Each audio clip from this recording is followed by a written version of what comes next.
ಕಿವಿ ಸರಿಯಾಗಿ ಕೆಲಸ ಮಾಡ್ತಾ ಇಲ್ಲ. ಕಿವಿಯೊಳಗಿರುವ ದೇವರನ್ನು ನೀನೇ ಶಕ್ತಿ ಕೊಡುವವ ಅಂತ ಚಿಂತನೆ ಮಾಡ್ತಾ ಬಂದರೆ ಕಿವಿ ಚೆನ್ನಾಗಿ ಕೇಳುತ್ತೆ. ಹಾಗೆ ತುಂಬ ಜನಕ್ಕೆ ಕೇಳಿದ್ದೆಲ್ಲ ಮೆಲಕು ಹಾಕಬೇಕು ಅಂತಿರುತ್ತೆ, ಕೇಳೋ ಕಾಲಕ್ಕೆ ಮರ್ತೋಗುತ್ತೆ, ನೆನಪೇ ಇರಲ್ಲ. ಅಂದಾಗ ದೇವರನ್ನು ಮನಸ್ಸಲ್ಲಿದ್ದಾನೆ, ಮನನ ಶಕ್ತಿ ದೇವರೇ ಕೊಡೋದು ಅಂತ ಮನಸ್ಸಿನಲ್ಲಿರುವ ದೇವರನ್ನು ಚಿಂತನೆ ಮಾಡಿದರೆ ನಮಗೆ ಒಳ್ಳೆ ಮೆಲಕು ಹಾಕುವ ಶಕ್ತಿ ಕೊಡ್ತಾನೆ. ವಾಚೋ ವಾಗೀಂದ್ರಿಯಸ್ಯ ವಾಚಂ ವಾಗುಚ್ಚಾರಣ ಶಕ್ತಿಪ್ರದಃ. ನಮ್ಮ ಮಾತಿನಲ್ಲಿದ್ದುಕೊಂಡು ಆ ಇಂದ್ರಿಯದಲ್ಲಿ ವಾಕು ಚೆನ್ನಾಗಿ ಉಚ್ಚಾರಣೆ ಮಾಡುವ ಶಕ್ತಿ ಕೊಡ್ತಾನೆ. ಕೆಲವರಿಗೆ ತೊದಲು ನುಡಿ ಬರ್ತಾ ಇರುತ್ತೆ, ಕೆಲವರಿಗೆ ಮಾತಾಡಲಿಕ್ಕೆ ಬಂದರೂ ಸರಿಯಾಗಿ ಮಾತಾಡಲಿಕ್ಕೆ ಹೋದಾಗ ಬಾಯಿಯಿಂದ ಮಾತೇ ಹೊರಡಲ್ಲ, ಸುಮ್ಮನೆ ಇದ್ಬಿಡ್ತಾ ಇರ್ತಾರೆ. ಅಂಥವರಿಗೆಲ್ಲ ವಾಗಭಿಮಾನಿ ಅಗ್ನಿದೇವರ ಒಳಗೆ ಭಗವಂತ ಇದ್ದು ಚೆನ್ನಾಗಿ ಮಾತನ್ನು ಹೊರಡಿಸುವ ಅಂತ ಚಿಂತನೆ ಮಾಡಿದರೆ ಅದ್ಭುತವಾದ ಮಾತು ಹೊರಡುತ್ತೆ. ಪ್ರಾಣಸ್ಯ ಮುಖ್ಯವಾಯೋ ಪ್ರಾಣ ಪ್ರಣೇತ. ಮುಖ್ಯ ಪ್ರಾಣದೇವರ ಒಳಗಿದ್ದು ಅವರನ್ನು ಪ್ರೇರಣೆ ಮಾಡುವವ.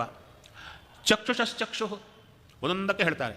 ಕಣ್ಣಿನೊಳಗಿದ್ದು ದರ್ಶನ ಶಕ್ತಿ ಪ್ರದಃ, ಕಣ್ಣಿನೊಳಗಿದ್ದು ನೋಡುವ ತಾಕತ್ತನ್ನು ಕೊಡುವವ ಭಗವಂತ.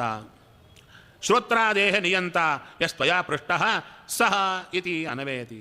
ನೀನು ಏನು ಕೇಳಿದ್ಯಲ್ಲ ಆ ಪ್ರಶ್ನೆಗೆ ಇದೇ ಉತ್ತರ. ಸಾಮಾನ್ಯವಾಗಿ ದೊಡ್ಡ ದೊಡ್ಡ ಯತಿಗಳು ಸ್ವಾಮಿಗಳ ಹತ್ರ ಜನರು ಬಂದು, ಸ್ವಾಮಿ ನನ್ನ ಕಿವಿ ಕೇಳಿಸ್ತಾ ಇಲ್ಲ, ಸರಿಯಾಗಿ ಮನಸ್ಸು ಸರಿಗಿಲ್ಲ, ಈ ರೀತಿಯಾಗಿ ಅನೇಕ ತೊಂದರೆಗಳು ಸ್ವಾಮಿಗಳ ಹತ್ರ ಹೇಳ್ಕೊಳ್ತಾರೆ. ಸ್ವಾಮಿಗಳೇನು ಮಾಡ್ತಾರೆ? ಒಂದು ಹಿಡಿ ಮಂತ್ರಾಕ್ಷತೆ, ಒಂದು ತೆಂಗಿನಕಾಯಿ ಕೊಟ್ಟಿದ್ರೆ ಅದು ಕೊಡ್ತಾರೆ, ಮಂತ್ರಿಸಿ ಕೊಡ್ತಾರೆ. ಇವ್ರು ತೊಗೊಂಡು ಹೋಗ್ತಾರೆ, ಹೇಳ್ತಾರೆ ಆ ತೆಂಗಿನಕಾಯಿ ಇಟ್ಟುಕೊಳ್ಳಿ, ಕೆಳಗಿಡಬೇಡಿ, ಚೂರು ಪ್ರದಕ್ಷಿಣೆ ಮಾಡಿ ಹಾಗೆ ಅಂತ ಹೇಳ್ತಾರೆ. ಸರಿಯಾಗ್ತಾ ಬರುತ್ತೆ ಅವರಿಗೆ, ಮಾತು ಸರಿಯಾಗುತ್ತೆ, ಕಿವಿ ಸರಿಯಾಗುತ್ತೆ, ಎಲ್ಲ ಸರಿಯಾಗ್ತಾ ಬರುತ್ತೆ. ಹೇಗೆ ಅಂತ ಸ್ವಾಮಿಗಳನ್ನೇ ಕೇಳಿದರೆ, ಏನು ಮಂತ್ರ ಹೇಳಿದ್ದೀರಿ, ಯಾವ ಮಂತ್ರ ಹೇಳಿದ್ದೀರಿ? ಅವ್ರು ಹೇಳ್ತಾರೆ, ನಮಗಿರೋದು ಆ ಉಪಾಸ್ಯ ಮೂರ್ತಿಯ ಮಂತ್ರ ಜಪ ಮಾಡ್ತೀವಿ, ಚಿಂತನೆ ಏನು ಮಾಡೋದು? ಇವರಿಗೆ ಕಿವಿ ಕೇಳಿಸ್ತಾ ಇಲ್ಲ ಸ್ವಾಮಿ, ಈ ಕಿವಿಯೊಳಗೆ ನೀನೇ ಇದ್ದು ಸರಿಯಾಗಿ ಕೇಳಿಸುವಂತೆ ಮಾಡು, ನೀನೇ ಶಕ್ತಿ ಕೊಡೋದು ಅಂತ ಆ ದೇವರಲ್ಲಿ ಪ್ರಾರ್ಥನೆ ಮಾಡಿ ಮಂತ್ರಾಕ್ಷತೆ ಕೊಟ್ಟದ್ದಕ್ಕೆ ಆ ಕಿವಿಯಲ್ಲಿ, ಇವರ ಪ್ರಾರ್ಥನೆಗೆ ಆ ಬಂದವರ ಕಿವಿಯಲ್ಲಿರುವ ದೇವರು ಆ ಕಿವಿಯನ್ನು ಸರಿ ಮಾಡಲಿಕ್ಕೆ ಶುರು ಮಾಡುತ್ತಾನೆ. ಇಷ್ಟೇ. ಅದಕ್ಕಂದ್ರು ಸ್ವಾಮಿಗಳ ಹತ್ರ ಹೋಗೋಣ, ಮೊದಲೇ ನಾವು ಶುರು ಮಾಡ್ಕೊಂಡ್ರೆ ಆಯ್ತಲ್ಲ. ನನ್ನ ಇಂದ್ರಿಯಗಳಲ್ಲಿ ನೀನೇ ಇದೆಯಾ, ಇವು ಸರಿಯಾಗಿ ಕೆಲಸ ಮಾಡ್ತಾ ಇಲ್ಲ, ಕೆಲಸ ಮಾಡುವ ಶಕ್ತಿ ನೀನೇ ಕೊಡ್ತೀಯ. ಅವ ದೇವ ಅಂದ, ನಿನ್ನ ಇಂದ್ರಿಯಗಳು ಸರಿಯಾಗಿ ಕೆಲಸ ಮಾಡಬೇಕು, ನಾನೇ ಸರಿಯಾಗಿ ಕೆಲಸ ಮಾಡದಂತೆ ಮಾಡಿದ್ದೇನೆ. ಸದ್ಯಕ್ಕೆ ಇಂದ್ರಿಯಗಳು ಕೆಲಸ ಮಾಡಬೇಕಾದ್ರೂ ದೇವರೇ ಬೇಕು, ಕೆಲಸ ಮಾಡದೇ ಇರಬೇಕಾದ್ರೂ ದೇವರೇ ಬೇಕು. ಆಪ್ರೇಟರ್ ಅವನೇ. ನಾವು ಕೇಳಿದ್ವು, ಸ್ವಾಮಿ ನಾನು ಯಾಕೆ ಹೀಗೆ ಮಾಡಿದ್ಯಾ, ನನ್ನ ಕಿವಿ ಯಾಕೆ, ಯಾವುದೊಂದು ಇಂದ್ರಿಯ ಈಗ ಯಾಕೆ ಮಾಡಿದ್ಯಾ? ಹೇಳಿದ, ನಿಂದೇ ಕರ್ಮ ಕೂತಿದೆ, ಆ ಕರ್ಮ ಕೂತಿದ್ದಕ್ಕೆ ಹೀಗೆ ಮಾಡಿದ್ದೀನಿ, ಮತ್ತು ಇದು ಸರಿಯಾಗಬೇಕಾದ್ರೆ ಏನು ಮಾಡಲಿ? ಆ ಇಂದ್ರಿಯದಲ್ಲಿರುವ ನನ್ನನ್ನು ಸ್ಮರಣೆ ಮಾಡು. ಈ ಟೆಕ್ನಿಕ್ ನಮಗೆ ಗೊತ್ತಿರಲ್ಲ, ಅದಕ್ಕೆ ಹೇಳಲಿಕ್ಕೆ ಇಷ್ಟು ಪ್ರಯತ್ನ ಪಡ್ತಾ ಇದ್ದೀನಿ ನಾವು. ತೊಂದರೆ ಬಂದಿರುತ್ತೆ, ದೇವರ ಸ್ಮರಣೆ ಮಾಡಿ ಅಂದಾಗ ನಾವು ರಾಮ ರಾಮ ರಾಮ ರಾಮ ಅಂತ ಹೋಗ್ತಾ ಇರ್ತೀವಿ. ಅಲ್ಲಿ ಹೇಳ್ತಾ ಇದ್ದಾರೆ, ಎಲ್ಲಿ ತೊಂದರೆ ಇದೆ ಆ ತೊಂದರೆ ಇರುವ ಸ್ಥಾನ ಅಲ್ಲಿರುವ ದೇವರ ಮೂರ್ತಿಯನ್ನು ಸ್ಮರಣೆ ಮಾಡಿ.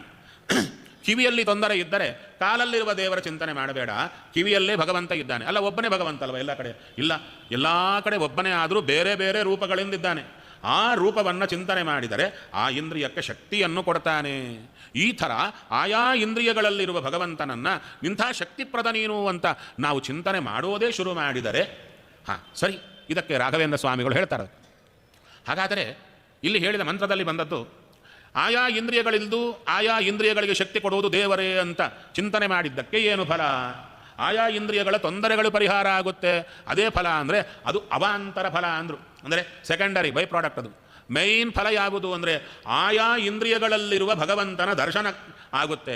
ಅಷ್ಟರ ಪರ್ಯಂತ ಆಯಾ ಇಂದ್ರಿಯಗಳಲ್ಲಿರುವ ದೇವರ ಚಿಂತನೆ ಮಾಡಬೇಕು ಎಂಬುದು.